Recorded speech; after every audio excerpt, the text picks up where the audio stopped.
বাংলাদেশ বেতার, কক্সবাজার। এখন প্রচারিত হচ্ছে স্থানীয় বাংলা সংবাদ। আসসালামু আলাইকুম। দুপুর 2:30 আজ শনিবার। বাংলাদেশ বেতার কক্সবাজার স্থানীয় খবরে স্বাগত জানাচ্ছে আতুনির। কক্সবাজারে ট্যুরিজম স্যাটেলাইট অ্যাকাউন্টস বা TSA 2026-27 প্রস্তুত কার্যক্রম সম্পর্কে অংশীদারদের অবহিতকরণ শীর্ষক কর্মশালা অনুষ্ঠিত হয়েছে। আজ সকালে জেলা প্রশাসকের কার্যালয়ে সম্মেলন কক্ষে বাংলাদেশ পরিসংখ্যান ব্যুরো, পরিসংখ্যান ও তথ্য ব্যবস্থাপনা বিভাগের উদ্যোগে জেলা প্রশাসনের সহযোগিতায় এই কর্মশালা অনুষ্ঠিত হয়। এতে প্রধান অতিথি ছিলেন পরিসংখ্যান ও তথ্য ব্যবস্থাপনা বিভাগের সচিব মোহাম্মদ ফিরোজ সরকার। প্রধান অতিথি বক্তব্যে তিনি বলেন, ট্যুরিজম স্যাটেলাইট অ্যাকাউন্ট জাতীয় হিসাব ব্যবস্থার পরিপূরক একটি বিশেষ কাঠামো। এর মাধ্যমে পর্যটন খাতের উৎপাদন, ভোগ, কর্মসংস্থান, বিনিয়োগ সহ জাতীয় অর্থনীতিতে এই খাতের অবদান সম্পর্কে সুস্পষ্ট ও তথ্যভিত্তিক চিত্র পাওয়া যাবে।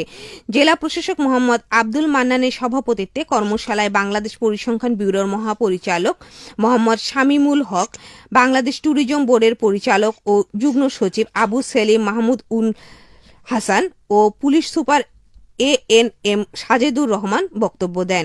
এ সময় সরকারি বেসরকারি বিভিন্ন দপ্তরের কর্মকর্তা, পর্যটক সংশ্লিষ্ট প্রতিষ্ঠান ও অন্যান্য অংশীদাররা উপস্থিত ছিলেন। উখিয়া টেকনাফ আসনের সংসদ সদস্য শাহজাহান চৌধুরী বলেছেন, বাল্যবিবাহ একটি সামাজিক ব্যাধি। সম্মিলিত প্রচেষ্টায় এটি প্রতিরোধ করতে হবে। বাল্যবিবাহের হার কমিয়ে আনতে অভিভাবক সহ সমাজের সর্বস্তরের মানুষকে আরও সচেতন হওয়ার আহ্বান জানান তিনি। আজ উখিয়া উপজেলা পরিষদ চত্বরে বাল্যবিবাহ প্রতিরোধ সংক্রান্ত সচেতনতামূলক সুধী সমাবেশে প্রধান অতিথির বক্তব্যে তিনি এসব কথা বলেন। ওয়ার্ল্ড ভিশন বাংলাদেশের চাইল্ড সেফটি নেট প্রজেক্টের আয়োজনে অনুষ্ঠিত সমাবেশে সভাপতিত্ব করেন উপজেলা নির্বাহী কর্মকর্তা পান্না। এতে বক্তব্য দেন কক্সবাজার ইসলামী ফাউন্ডেশনের উপপরিচালক মোহাম্মদ সরোয়ার আকবর, উপজেলা পরিষদের সাবেক চেয়ারম্যান সরোয়ার জাহান চৌধুরী এবং ওয়ার্ল্ড ভিশন বাংলাদেশের উখিয়া অফিসের এরিয়া ম্যানেজার রোলান্ডো প্রবীণ চিচির। প্রধান অতিথি বিভিন্ন মানুষের মাঝে গাছের চারা বিতরণ করেন।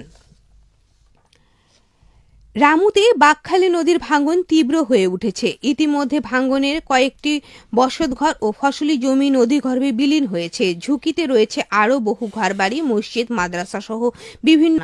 বিস্তারিত শুনুন রামু উপজেলার সংবাদদাতা মোহাম্মদ আবদুল্লাহর প্রতিবেদনে। রামুর গর্জনিয়া, কচ্চপিয়া, রাজারকুল, ফতেকারকুল, দক্ষিণ মিঠাছড়ি, চাকমারকুল ইউনিয়নের বিভিন্ন এলাকায় বাঁকখালী নদীর ভাঙন তীব্র আকার ধারণ করেছে। সবচেয়ে বেশি ভাঙন দেখা দিয়েছে গর্জনিয়ার পূর্ব বুমাঙ্কিল, মাঝিরকাটা, কেজরবিল ও পশ্চিম ডুমছড়ি এবং নতুন চরপাড়া এলাকায়। চাকমারকুলের নতুন চরপাড়ায় 300 ফুটের বেশি এলাকা জুড়ে ভাঙন। এখানে 2 শতাধিক বসত বাড়ি রয়েছে। ইতিমধ্যে কয়েকটি বাড়ি ও প্রায় 20 খানি ফসলি জমি নদীগর্ভে বিলীন হয়েছে। ঝুঁকিতে রয়েছে একটি মসজিদ, মাদ্রাসা সহ আশেপাশের স্থাপনা। এখানে নদী একের পর এক ভাঙনের ফলে অতি কাছাকাছি চলে আসছে। এই মুহূর্তে কিছু ঘর বিলীন হয়ে গেছে, আবার আমাদের মসজিদের পাশে চলে যাচ্ছে। 20 সালে প্রায় 22টা থেকে 25টা পর্যন্ত বাড়ি ভাঙছে। তারপরে 25 সালে এসে ভাঙছে যে প্রায় 18 থেকে 20টা। এই বছরও আমাদের প্রায় 18 থেকে 15টা পর্যন্ত ভাঙছে। স্থানীয়দের অভিযোগ, দীর্ঘদিন ধরে ভাঙন চললেও স্থায়ী প্রতিরোধ ব্যবস্থা না থাকায় প্রতি বছরই বসত ভিটা ও কৃষি জমি হারাচ্ছেন তারা। দ্রুত জরুরি ব্যবস্থা ও স্থায়ী বাঁধ নির্মাণের দাবি জানিয়েছেন নদীপাড়ের বাসিন্দারা। যেভাবে নদী ভাঙতেছে, এই 200 পরিবারের অবস্থা কি রকম হবে আমি জানি না। এদিকে পানি উন্নয়ন বোর্ড কক্সবাজারের উপবিভাগীয় প্রকৌশলী সালাউদ্দিন আহমেদ জানান, ভাঙন কবলিত এলাকা ইতিমধ্যে পরিদর্শন করেছে পানি উন্নয়ন বোর্ডের প্রতিনিধি দল। ভাঙন রোধে প্রয়োজনীয় ব্যবস্থা নিতে ঊর্ধ্বতন কর্তৃপক্ষের কাছে প্রস্তাব পাঠানো হয়েছে। আমরা তো গেছিলাম যে অংশে ভাঙতেছে সে কিছু কাজও করার জন্য আমরা প্রস্তাব পাঠাইছি আর কি। দেখি ওটা যদি আমরা অনুমোদন পাই তাহলে আমরা কাজগুলো করবো। দ্রুত সময়ের মধ্যে ভাঙন রোধে কার্যকর ব্যবস্থা নেওয়া হবে এমন প্রত্যাশা নদীপাড়ের ক্ষতিগ্রস্ত বাসিন্দাদের। মোহাম্মদ আবদুল্লাহ, বাংলাদেশ বেতার, রামু, কক্সবাজার। পেকুয়ায় হাম আক্রান্ত হয়ে 15 শিশু হাসপাতালে ভর্তি হয়েছে। এছাড়া আরও 5 জনের নমুনা সংগ্রহ করে পরীক্ষার জন্য পাঠানো হয়েছে।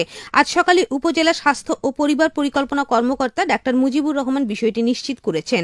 তিনি জানান, হাম পরিস্থিতি মোকাবেলায় সার্বিক কার্যক্রম জোরদার করা হয়েছে। হাসপাতালে আইসোলেশন ওয়ার্ড চালু হওয়ায় আক্রান্তদের আলাদাভাবে চিকিৎসা দেওয়া সহজ হচ্ছে। পাশাপাশি নমুনা পরীক্ষা ও রোগী শনাক্তকরণ কার্যক্রমও বাড়ানো হয়েছে। কুতুবদিয়ায় নতুন করে স্পোর্টস 2026-27 প্রতিযোগিতায় 10 থেকে 14 বছর বয়সী শিশু কিশোরদের নিবন্ধন সম্পূর্ণ করার লক্ষ্যে আলোচনা সভা অনুষ্ঠিত হয়েছে। আজ আলী আকবর ডেইল ইউনিয়নের পরিষদে এই সভা অনুষ্ঠিত হয়। এতে সভাপতিত্ব করেন ইউনিয়ন পরিষদের ভারপ্রাপ্ত চেয়ারম্যান আক্তার কামাল শেখদার। সভায় শিশু কিশোরদের প্রতিযোগিতায় অংশগ্রহণ নিশ্চিত করতে দ্রুত নিবন্ধন সম্পূর্ণ ও প্রতিযোগিতার কার্যক্রম সফলভাবে বাস্তবায়নে সংশ্লিষ্ট সবার সহযোগিতা কামনা করা হয়।